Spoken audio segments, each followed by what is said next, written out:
Welcome to Excellence in Excel, and in this video we're going to focus on Google Sheets. How can you freeze columns, a single column in Google Sheet?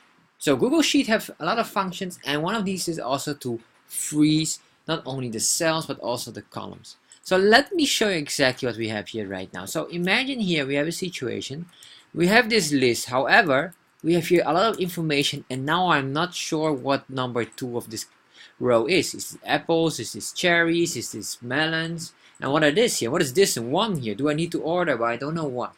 Of course, well, you can go here like this as apples, but this is very complicated. So what can we do is more better is to freeze the situation here. So let's select our column here, and we want to freeze this so that if we move to the right, we'll keep on seeing our column. How do we do that? Very simple. Click on this, click here on view, select freeze, and then you can see here, let's select one column only.